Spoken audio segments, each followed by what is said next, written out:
Përshëndetje të nderuar miq, përshëndetje të dashur ndjekës, ja ku po takohemi sërish së bashku me mua Tirona Lilin në kanalin Monitor TV për të diskutuar një moment, për të sjellur pranë jush ndoshta një situatë që u ka ikur, por unë e quajta shumë të rëndësishme për ta sjell edhe për t'i dhënë zë. Gjesti është një personazh i cili brenda kësaj shtëpie ka treguar dhe dëmshurinë e tij, ka treguar dhe shpirtin e tij, po ka treguar dhe këtë zemrën e tij që pa marrë parasysh që është ky djalë kaq luftarak, ky djalë kaq i pamposhtur, ky djalë kaq i palodhur, ky djalë kaq i pamërzitur që ne e shohim, ai ka treguar që është brenda vetes së tij një djalë që edhe vuan, edhe qan, edhe mërzitet, por kur nuk e tregon nëpërmjet forcës së tij të ulet edhe të ngjitet për një karike dhe të dobësohet. Nata e mbrëmshme ka qenë një natë shumë emocionuese. Brenda një rrëfimit që ndodhi për një histori që në fakt edhe sot ne kur e kujtojmë, është një histori që na trondit. Është një histori që na sjell kujtime të rënda në veten tonë. Është një histori që na sjell dhimbje të mëdha në shpirt, lufta e Kosovës. Një plagë që në fakt nuk po shërohet, një plagë që edhe sot e kësaj dite kur ne e kujtojmë, zemra jon bëhet gur dhe një pikë gjaku pikon prej asaj zemre, duke e ditur që shumë nëna edhe sot e kësaj dite nuk e dinë se ku i kanë fëmijët e tyre, a i kanë të gjallë, a i kanë të vdekur, po ku janë ato vare, ku janë të varosur. Do të thënë nuk kanë një lloj informacioni për fëmijët e tyre dhe gjesti mbrëm brenda në shtëpi ka prekur këtë temë. Në një bashkë bisedim që po bënte me Rozanën në verandë, të dy ishin pozicionuar, gjesti po fliste me Rozanën dhe po i thonte që unë nuk e mbaj shumë mend sepse kam qenë shumë i vogël, por nëna ime më ka treguar për luftën në Kosovë, më ka treguar për dhimbjet që kemi kaluar, më ka treguar për trishtimin që ne kemi kaluar, më ka treguar për dramën që ne kemi kaluar. Një dramë që unë e kujtoj dhe sot e kësaj dite. Një dramë që unë nuk e haroj kur. Dhe përse banorët në këtë shtëpi nuk e kanë atë vetarizmin siç e kam unë. Për shembull gjesti ka përmend edhe punën me Jozin, që Jozi i tha kopil shkine, edhe gjesti ja tregonte Rozanës në atë moment, tha, ti nuk e kupton, tha, se si jam ndjer unë, por nuk kam folur, se zakonisht gjesti e ka natyrën të këtillë, që do me thënë, kur e mërzisin shumë, kur e lëndojnë shumë, ai është natyrë që mbyllet në vete dhe nuk flet, thjesht ri shumë i mërzitur, apo ri shumë i ngarkuar dhe shtrihet në krevatin e tij, apo preferon që të shkojë në një cep të shtëpisë dhe të qëndrojë vetëm. Artistët flasin me hënën dhe gjesti po bën këtë gjën pothuajse çdo natë brenda shtëpisë, është i vetmi ngushëllim që e gjen në këtë shtëpi. Tani gjesti duke folur me Rozanën për familjen, për rëndësinë e familjes, për momentet e bukura që një njeri duhet kaloj me familjen e tij, për momentet e lumtura që një njeri duhet kaloj me familjen e tij. Gjesti ka thënë Rozanës që ne artistët luftojmë aq shumë, ne artistët jemi aq shumë pas njëri tjetrit sa që ne luftojmë për famën, ne luftojmë të bëhemi viral në TikTok, ne luftojmë të bëjmë në i këngë, të marrim klikimet edhe të krijojmë atë imazhin duke haruar gjën më kryesore familjen.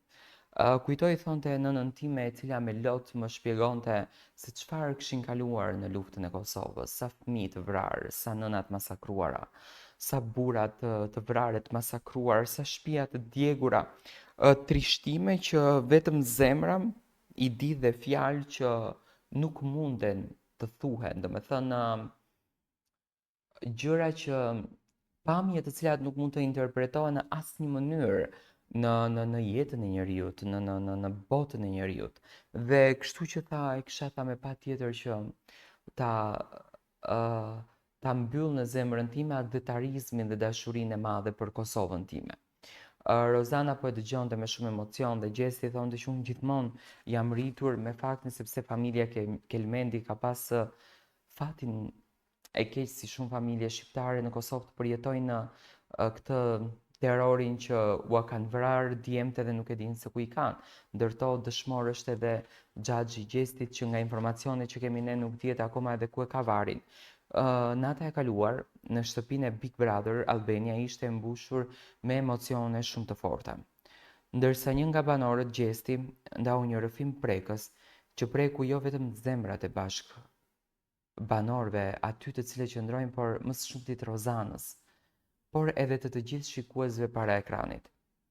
I ulur në obor në qiellin e hapur dhe i mbështjell me ndjenjat e tij më të thella, ai nisi të kujtojë një nga periudhat më të errta në historinë e Kosovës.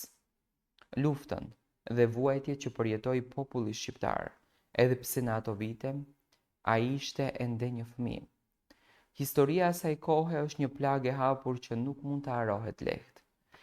Me një zë të qetë por të mbushur me emocion, ai tregoi se si nëna e tij, me lotët në sy, ja kishte përshkruar çdo detaj të asaj periudhe të vështirë.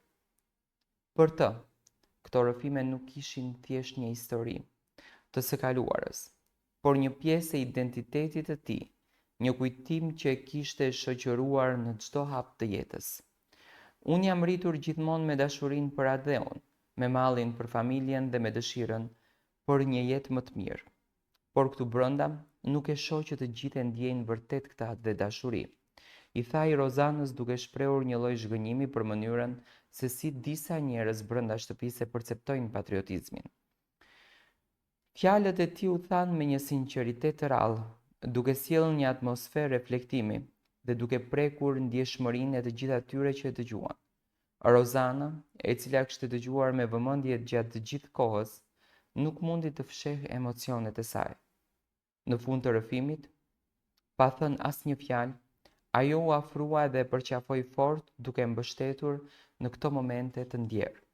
Ky moment nuk ishte vetëm një rrëfim personal, por një kujtesë për të gjithë se dhimbja e së kaluarës nuk shuhet kurrë, dhe se sakrificat e brezave të mëparshëm janë ato që kanë formuar brezat e sotëm. Për Gjestin, ky ishte një reflektim i thellë mbi rënjet e tij, mbi vlerat që e kanë formësuar dhe mbi rëndësinë e të mos harruarit të së kaluarës.